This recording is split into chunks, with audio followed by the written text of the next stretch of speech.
What's it? What'd you say to me? What'd you fucking say to me? This sounds like fucking fight talk to me. This sounds like fucking fight talk to me. Huh? This sounds like fight talk to me. Fight Talk with Bill. Kia ora koutou guys, and welcome to the latest episode of Fight Talk with Bill. Today we're going to be going through UFC 292 in Boston.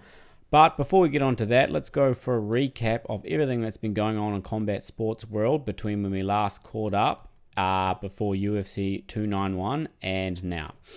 UFC 291 proved to have a lot of highlights, so let's start there.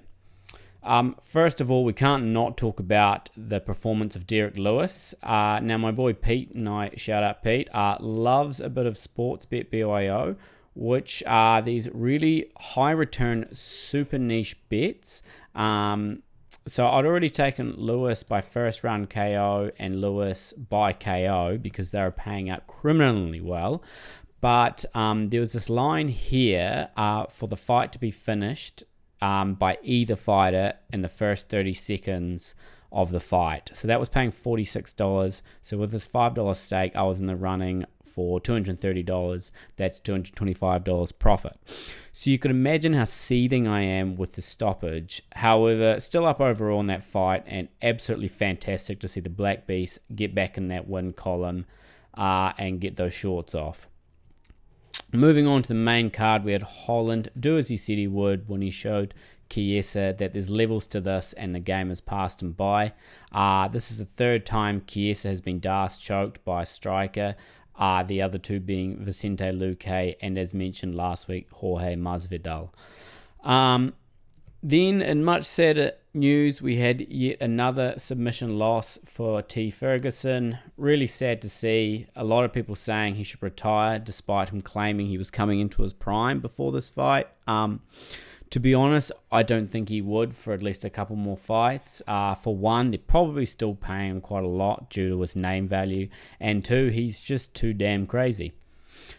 The co-main event saw Pereira take a split decision over Yan, showing great developments in his grappling game.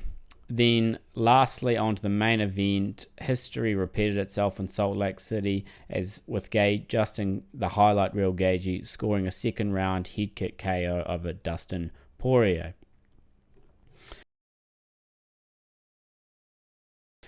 The following weekend saw Sandhagen take on Rob Font to a boring decision, spending most of the 25 minutes in his half guard. He cited a dislocated elbow early in the fight for this less exciting tactic, but a good win nonetheless. That was then followed by this weekend, where we had Vicente Luque use his size to edge out of a decision over Rafael dos Anjos in the UFC Apex main event. Then over to boxing, we had Anthony Joshua bounce back from his dual losses to Alexander Usyk for a 6th round KO over late replacement Robert Helenius. Also in the way of announcements, we've finally had Strickland vs Adesanya for UFC 293 in Sydney announced. I'm really stoked for this one, mostly due to the fact that I'll be going to this in person. I did manage to get tickets this time. And I'd also like to take some personal responsibility for this card's main event coming together. The last snag was actually Strickland getting his visa sorted out because of some jail time he'd done earlier in his life, and apparently there was a bit of a hold up at the Australian Visa and Immigration Office.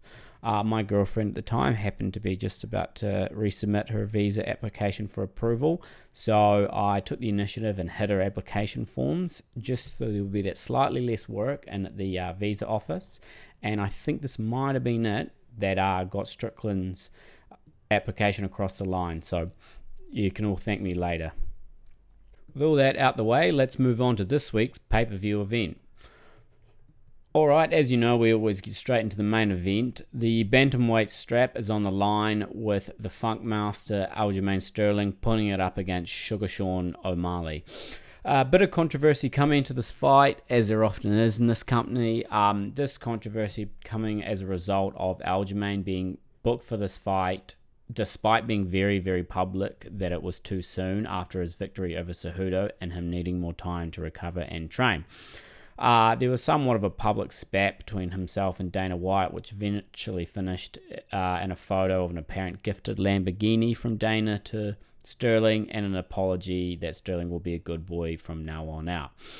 However, O'Malley himself is a year out from his controversial win over Petr Yan, but given his age and based on interviews, it sounds like he's been using this time very wisely to train a lot of grappling and has even been taking part in BJJ competitions.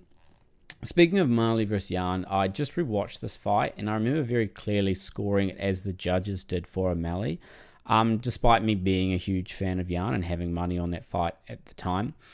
I generally disagree with all the Yan was robbed sentiment, but watching it back, I just can't understand how I came to that conclusion other than, yes, I was drunk and it was 2 a.m.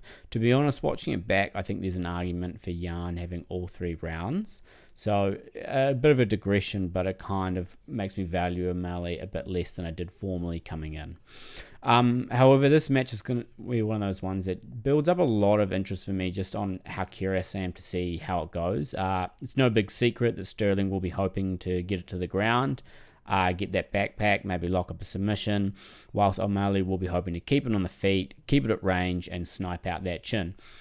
O'Malley moves really well and is lightning fast, but Sterling is good, getting better. I think it's going to be a lot closer than most people think, but I ultimately think the wrestling and pressure of Sterling will be too much.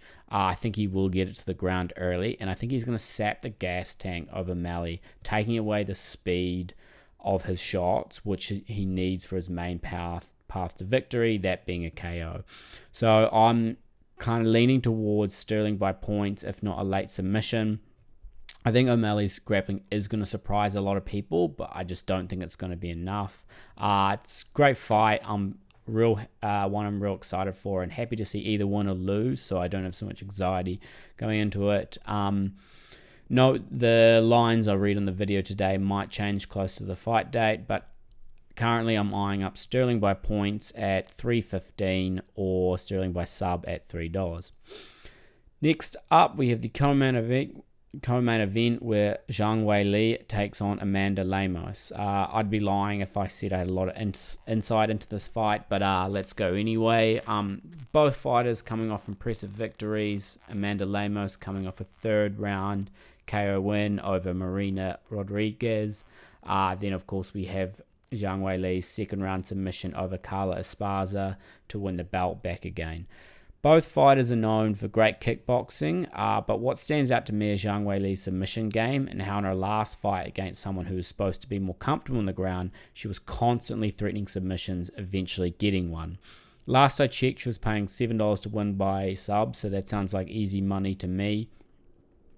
Moving on, we have Ian Gary taking on Neil Magny, who has stepped up after Jeff Neal pulled out. This is a big step up in competition for Gary after his 1st round victory over D-Rod a few weeks back. Neil Magny is tough competition and probably one of the UFC's best definitions of a true gatekeeper. Neil Magny has been a mainstay in the welterweight division for over a decade and boasts the most wins in UFC welterweight history. All comers in the welterweight division he's been able to beat and turn away besides the very, very best. Ian Gary so far lived up to the hype and continued to put on performances that contribute to that constant comparison to McGregor. He's very, very long for the division at 6'3", employs great counter punching and head kicks hidden behind setting up traps. For both fighters, this may be tough for them as they've likely never fought someone their own height before, as they're both 6'3", very, very tall for the division. I feel like Gary will take this one, maybe through volume accumulation of damage, but I don't feel like he should be that much of a favorite at where he is, where he's currently paying $1.21 to Magny paying $4.45. So if you're a risk-taking man, I think that's worth a look. However, likely as not, I think Gary will get it done and get it done by KO. There isn't any lines being offered on KO yet, just money lines currently, but that will change closer to the date. The next fight probably shouldn't be in the main card, but it was originally supposed to be Cody Garbrandt versus Mario Batista. However, Garbrandt has pulled out and been replaced by Damon Blackshear, who was only just last weekend won by Twister on the Luke vs. RDA Fight Night card.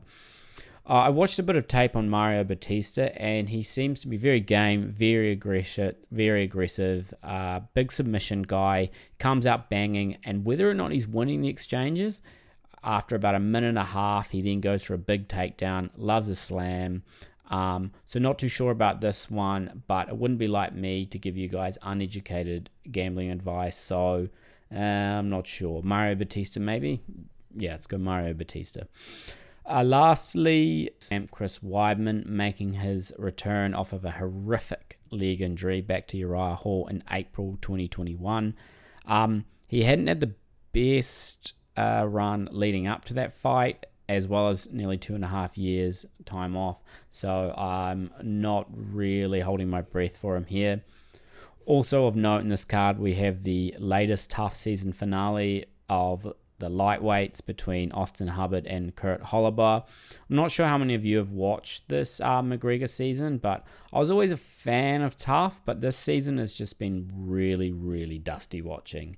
There's just been no real boozy antics, no pranks gone wrong, like minimal shit talking. To be honest, the only entertaining parts has been McGregor yelling throughout every fight, "No, with a backhand!"